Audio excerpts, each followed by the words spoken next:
Welcome to Unleash Your Inner Goldilocks, how to get it just right. Thank you so much for joining us for another conversation that is going to be deeply meaningful. And you might ask, what makes certain people successful? And everything seems to fall into place because the universe seems to be conspiring in their favor. The secret is their ability to actually, truly, deeply connect with individuals. And that is truly an art and a science. And how to get that meaningful human connection just right is one of the important conversations we're going to have with our special guest today. Danielle, welcome. Welcome to Unleash Your Inner Goldilocks. Thank you very much. I'm glad to be here. I love the theme, how to get it just right, Goldilocks. That's great. Yes, we live in a day and age where everybody is so polarized. Nobody is taking the time to get to know one another, to figure out ways to meaningfully connect with the other human, instead wanting to stay where they are and expect everybody to come and meet them at the end they are. So as we look at the world and see where we're going, plus where do we need to pivot, where do you see your role, Daniel? My subtitle on LinkedIn, and I'll throw my, into the chat for those in there, and I'll throw my LinkedIn connection there in a few minutes, is a chief instigator, right? Is a title I created for myself, mostly because a good friend of mine has already stolen chief fire starter, right? But my objective is to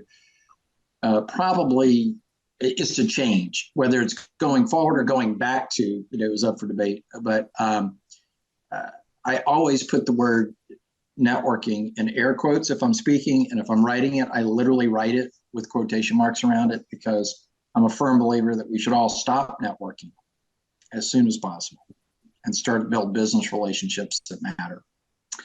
And so I'm trying to change the conversation around the conversations we have. And I'm trying to change the expectation. People think that relationships are the slowest way to get to where you want to go. And they're actually literally the fastest way to get to where you want to go. And it's not a theory, or it's not a feeling, it's not an emotion. I can, with math, show you that quality relationships will get you a bigger reach than marketing ever will. And they take less time. And it can be done authentically, without compromising. Authentic. Yeah. Yes, authentic being the key, right? Authentic, right? Because if it's not if it's not an authentic relationship, then it's just a connection. And connections are fun. That's where we grow people into relationship. But even LinkedIn knows not to call them your network. They call them your connection. Your phone doesn't, the phone app doesn't say network, it says contacts. As my friend Suzanne Taylor King says, just because they're in your phone doesn't mean they will answer their phone. Absolutely. Absolutely. I remember as an early teenager, my father sat all of us down, 4 of us kids, and gave us a lecture on the difference between acquaintances and connections and friends. And as we left home very young, it was such an important lesson to take it with us. And a lot of people get confused with being friendly and being friends. It's a huge difference. So as we step into this important conversation, Daniel, how did you come into embracing this? Because this is not the norm in society. Something happened. Something was a catalyst to get you here. So can you take us back and bring us to how you got here, and how did that life journey shape you? Sure. And I'll give you the shortest version of it. But just as you said, there's a difference between friendly and friends. There's a very big difference between friends and business relationships. And when I say I want to change the conversation about the conversations that we're having, it's most of us go out into the world and say we're going to do some networking, and we're using a model of getting to know people that's entirely based on whether they're friendly or they feel like they could be friends, which is grossly insufficient for determining if somebody needs to be in your professional network. think of it this way. Are there people that you know that have been to your house for a meal or for game night that you wouldn't actually hire to do what they do? It's a yes or no question. One guy gave me the longest stare and he's like, are we starting a list? I'm like, no. This is not cancel culture. I just wanted to know as a yes or no question. But yeah, we plenty of us know people that we like as people, but we wouldn't hire them to do the work they do because we don't, they wouldn't meet our standards. I'll put it that way. Yeah. So the catalyst for me was moving from my hometown, where I took it for granted that it was easy to reach people, and moved to a city where I knew nobody, and a city that, for whatever reason, is famously known for only wanting to do business with people that they've known for a long time. They actually, I realize I'm speaking to multiple cultures here, but in the United States, what we call high school, the schools you attend from 15 to age 18 or so. And they literally want to do business with somebody they went to high school with. And it's mind-bending to me that they would listen to me present a value proposition and then say, well, think about it, and go through their high school yearbook and see if they could figure out who they know that already does what you do. And if they couldn't, they wouldn't do it, even though I was unique in the value proposition. So the evolution happened as I found a guy named Bert who was willing to amplify my message. He was in the same industry. And in that particular industry, it's not uncommon if two people team up for an objective to have a split of the revenue, or in this case, commissions. We were representing an insurance company. And so it's not unusual to do that. I'm a huge advocate of getting rid of finder's fees altogether. But in the context of co-creation, it makes sense. And it's very standard in the insurance industry where I'm from. So Bert he was willing to make the introductions and help me execute in exchange for 30%. Great. So he believed in me. So we go to Butch, and I hate that their names are so similar, but they are. So we go to Butch. It's a big deal. I'm not going to give you all the background, but this would make us tens of thousands of dollars to share between us. And, we go to lunch, and, I'm trying to explain the value, and Bert and Butch are talking about high school and who's still married and who's dating who, and, the gal that got divorced that everybody wanted to date, is she dating? I'm like, really? And then later on, we're trying to get the deal closed down again. And Butch and Bert and I are standing out in front of Butch's business. And Butch points at me and says, I don't know this guy. And Bert says, but I know this guy. And Butch says, no, Butch says, who is this guy? And Bert says, he's my guy. And Butch says, but I don't know this guy. And Bert says, but I know this guy. And Butch says, what happens if something happens to this guy? And Bert says, I'll find another guy.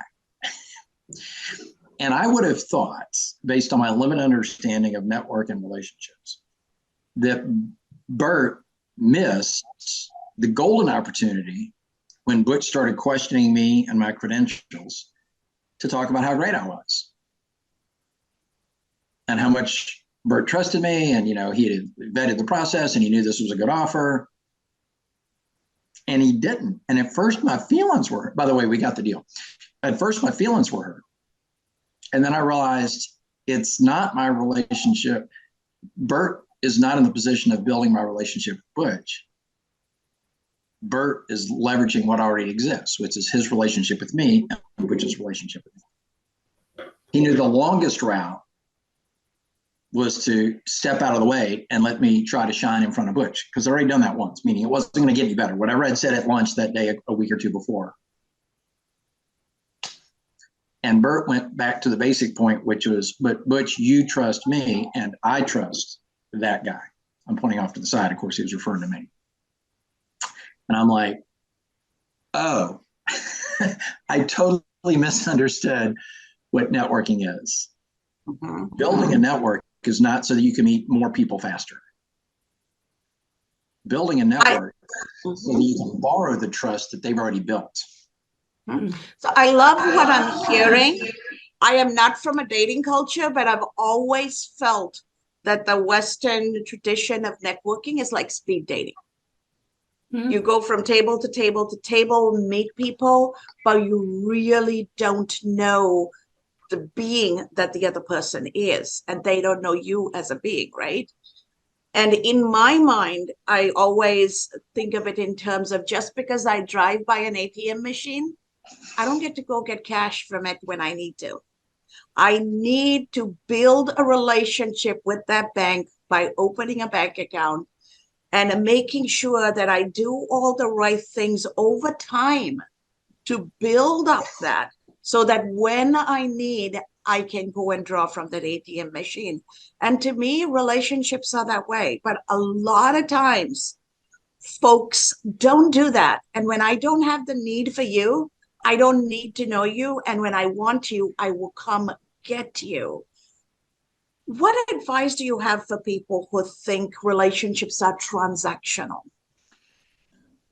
I suspect that most people's heart is in the right place. I suspect that most people's desire, the understanding that quality beats quantity, that depth beats superficiality. I'm inclined to think that people want to do, quote, the right thing. My business is built on the notion that they just don't have the tools. Mm-hmm. You say speed dating, great thing for you to say, because when most people say they're doing some networking, or if I've gone to a networking event, if I belong to a networking group, they're not doing that. They're not doing any of that. They're speed prospecting. They have one model in their mind of what someone else could mean to them. Are you a prospect, Bridget? Are you not? Yes, no, maybe. Can I have your card? Thank you.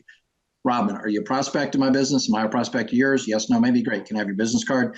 Next. Dr. Nandini, are you a prospect for my business? Am I a prospect for yours? Yes, no, maybe. Great. Can I have your business card? Next. It's not that they want to get stuck there, but nobody ever taught them that there's a deeper question to ask, right? Earl Flormato, one of my mentors, said, the $5 question is, will you buy my stuff? The $50 question is, who do you know that will buy my stuff? But the $500 question is, who do you know that would know a lot of people that would buy my stuff? Meaning he's on a quest for what I call key referral partners, right? Let's say I'm in a fairly standard business. I'm a lawyer.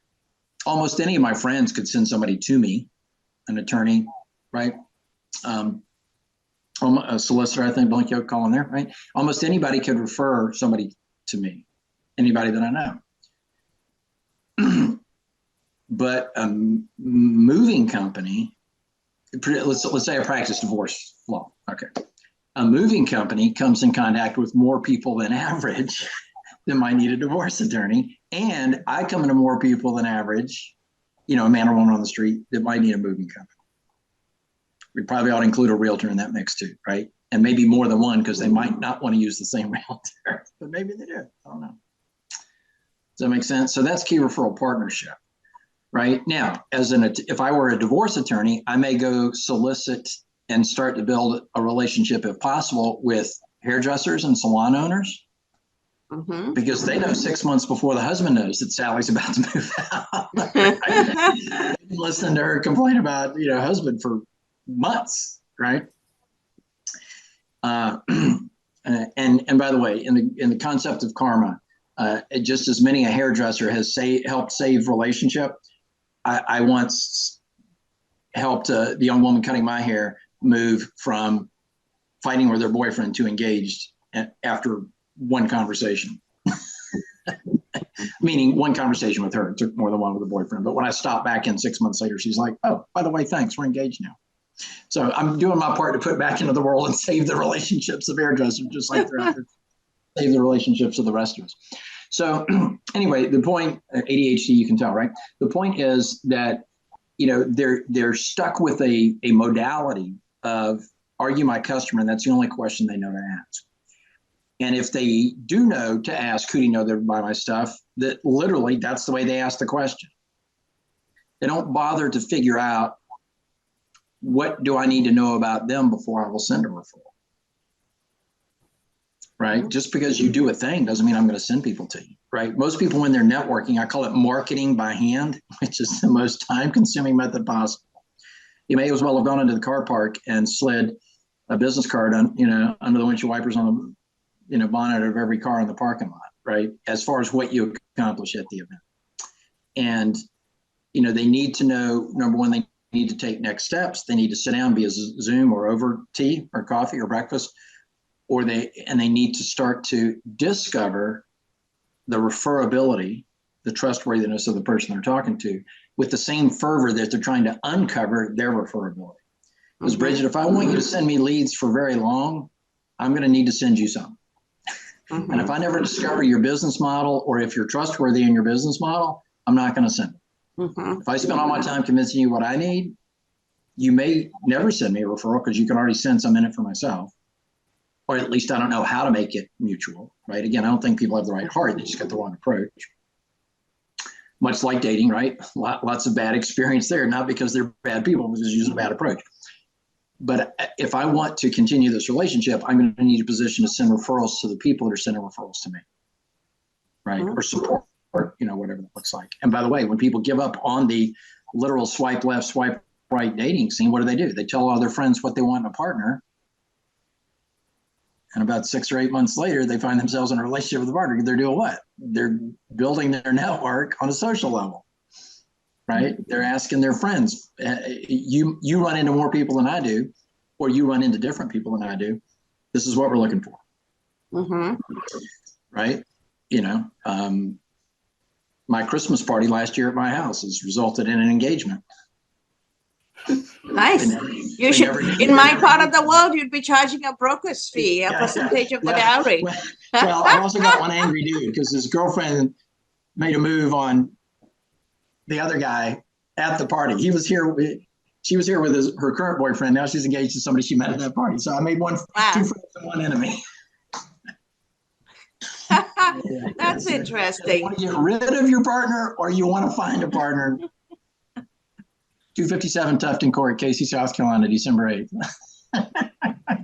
So the picture you're painting makes a lot of sense. Thank you. And I know that our audience, this will resonate for. Part of the reason we run this podcast as a interactive live audience engagement is for the reason of building those relationships. As the community builds, everybody gets to know one another authentically. And then we encourage everybody to partner and collaborate and build globally relationships and collaborative, co-creative engagements, because that is what makes this world a better place. So I am so glad you're talking about exactly what this community believes in. So you are reiterating to us that we are on a path that is just right. Yeah. And I want to make sure too that we don't just talk about, the philosophy that works, although that makes a huge difference. But I do want to make sure that we touch on at least a couple of the tools that I think make a world of difference. Meaning, okay, my heart's in the right place. You just talked about the fact that people don't have tools. You're going to leave me hanging? With the understanding that we can't cover it all today, right? With the understanding that I do have an extended coaching program where I actually teach this, but I refuse in any level, shape, or form to even present a sales pitch, because I wasn't invited here to make a sales pitch. I was invited here to share my thoughts.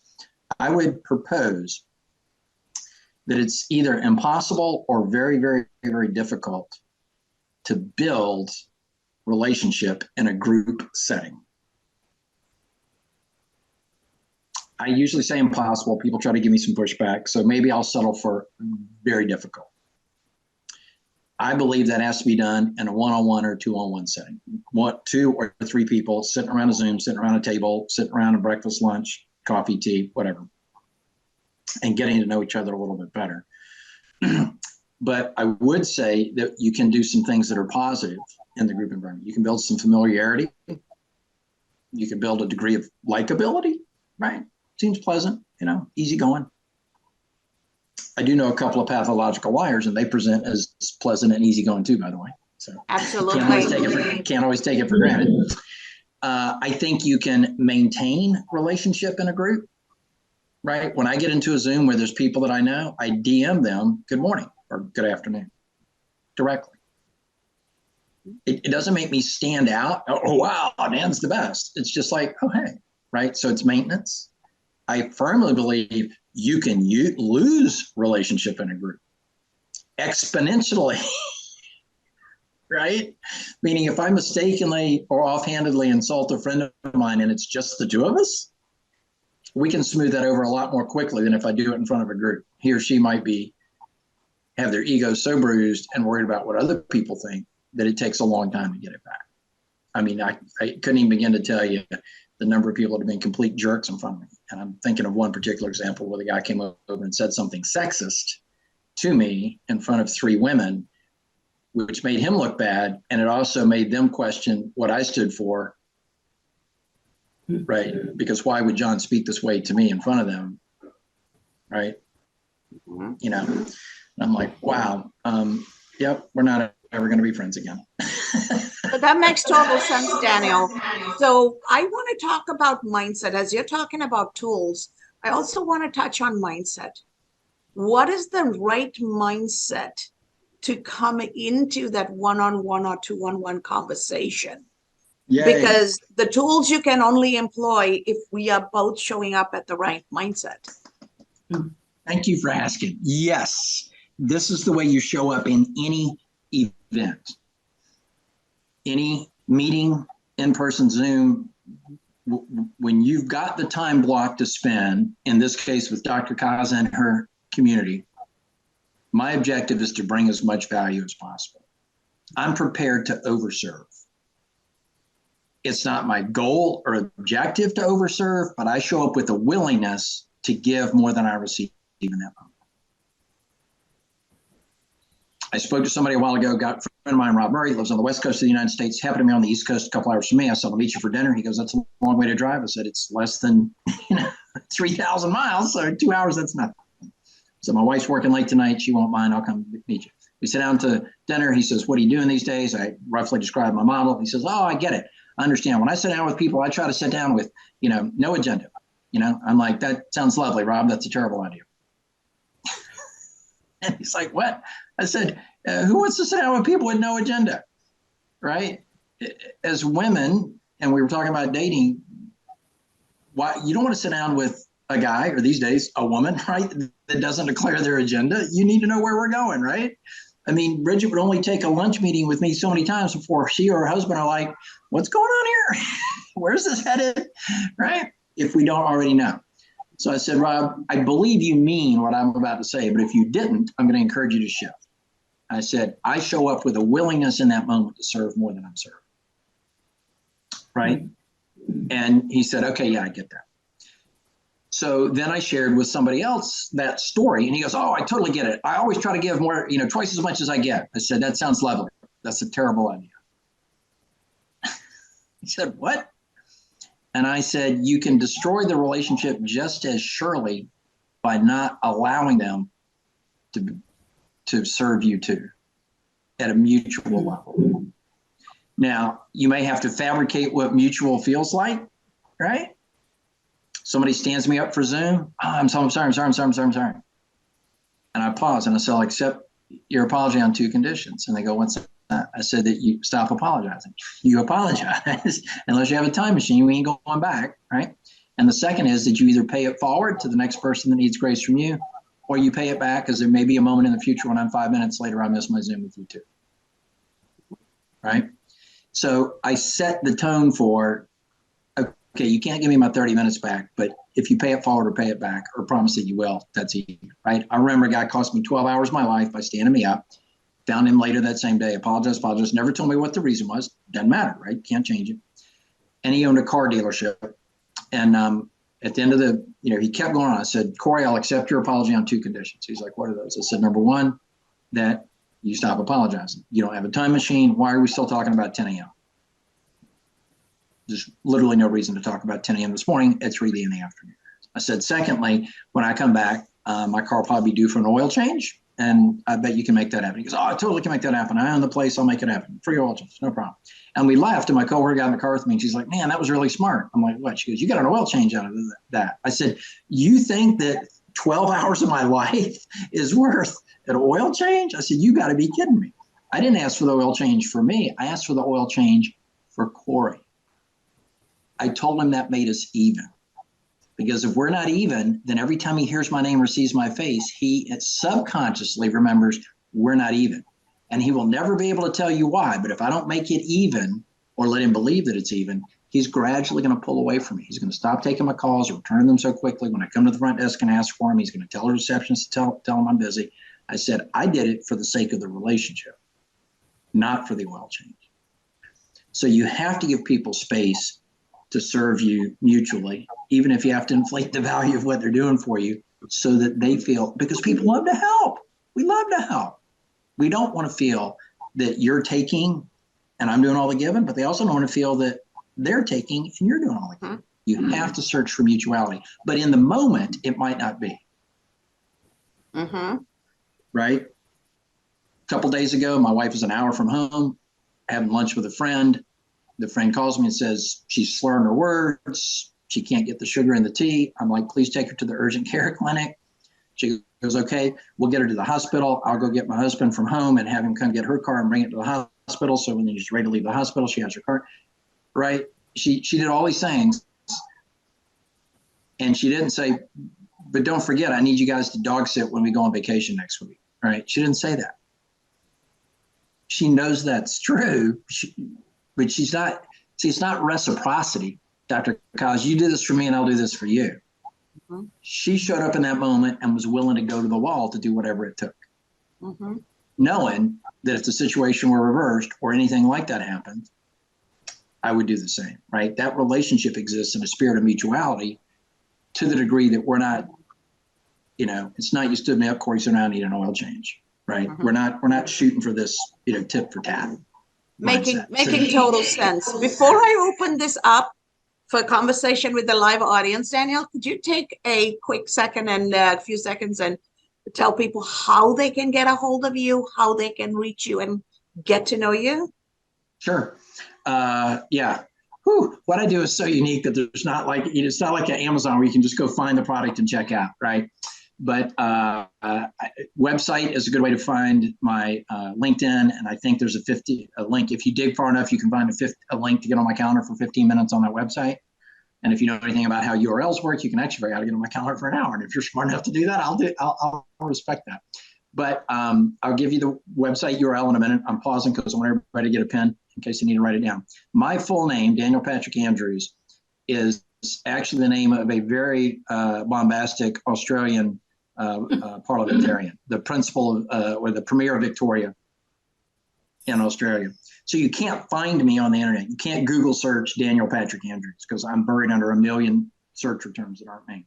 But DanielPatrickAndrews.com is exactly where you can find me. DanielPatrickAndrews.com. There's other ways to find me, but that's the fastest. Go there. And that's an easy way to remember. Thank you, Daniel. I am going to open this up to our audience. Any thoughts, any questions? Please go ahead. I'm really, really interested in that because not to make it a male-female thing, but I think I've always taken networking out of the equation. It's something I've never, ever been comfortable with, exchanging business cards. It's just, I've just never liked it.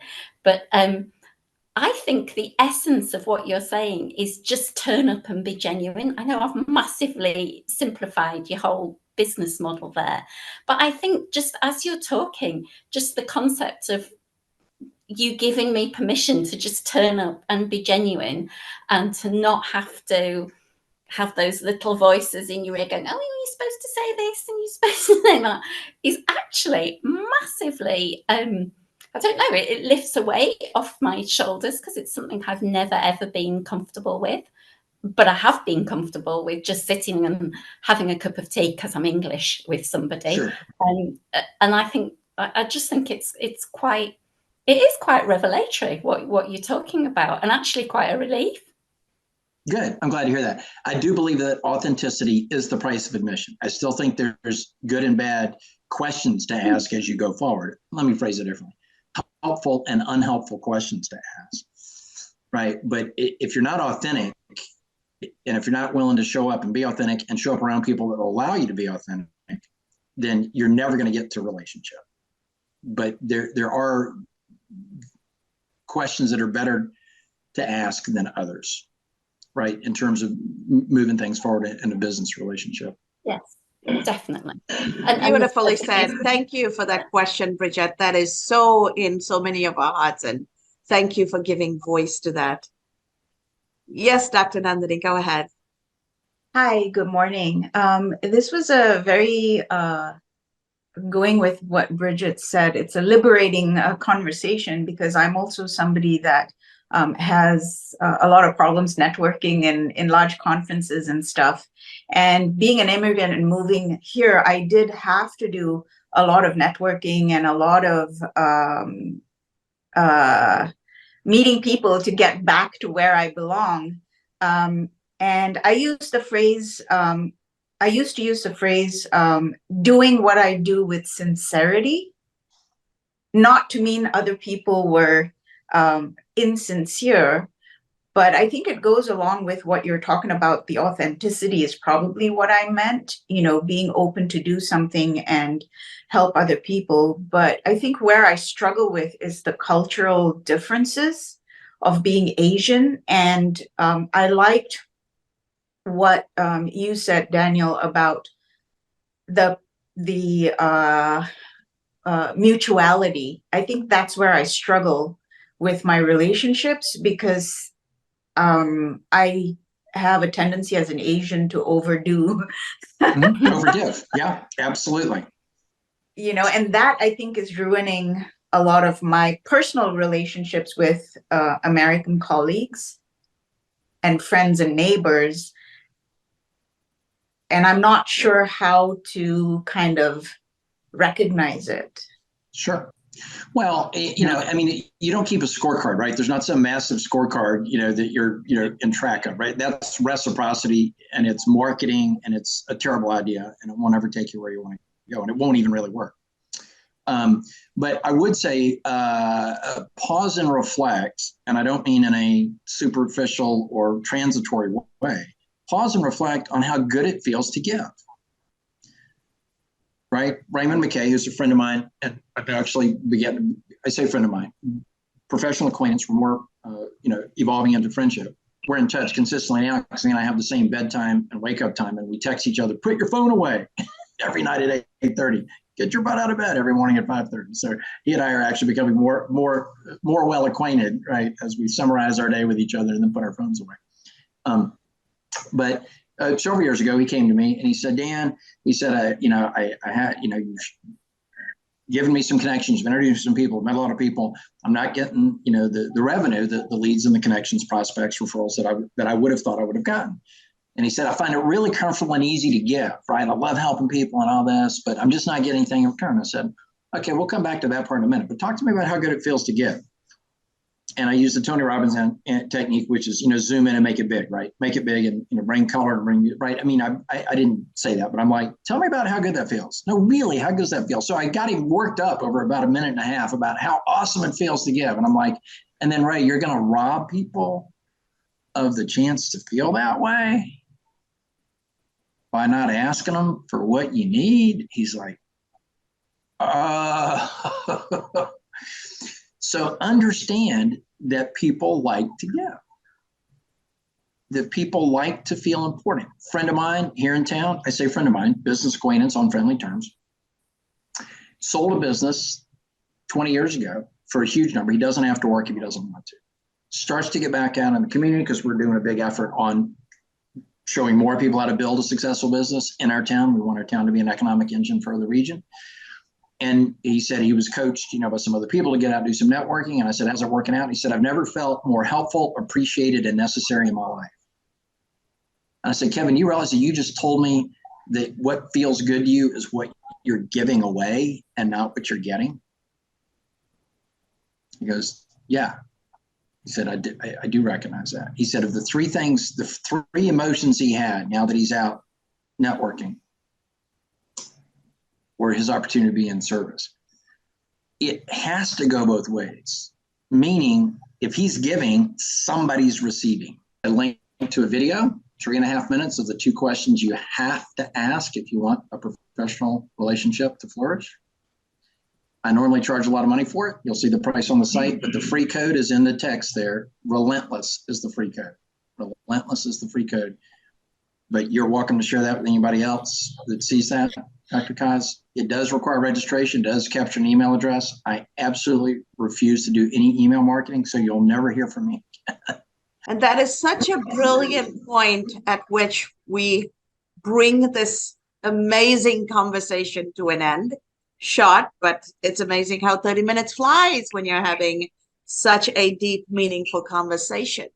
And as we bring this to a close, Daniel, I sincerely appreciate you giving your time and your wisdom and tips of how to make this work.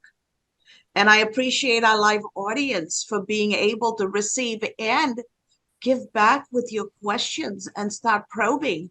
How do we do this differently? How do I make improvements? And the lesson for all of us here is understanding that balance, which sits in the sweet spot of this entire conversation and the program itself. How do I unleash my inner Goldilocks so that I get relationships just right? I give other people the opportunity to give so that I can receive. And there's some humility in it. There is some grace in it. And there is some letting go of the ego in it. And how do we show up to be able to give and receive? Therein lies that magical equation of long-term partnerships and collaborative co-creation. So we wish you all an amazing journey ahead in building those co-creative leaderships, and come back here to the community and share with us. We would love to share your story. We would love to share your co-creative partnerships, and let's continue to build this. Let's build this in a way that we all are in a position to give and receive and grow together.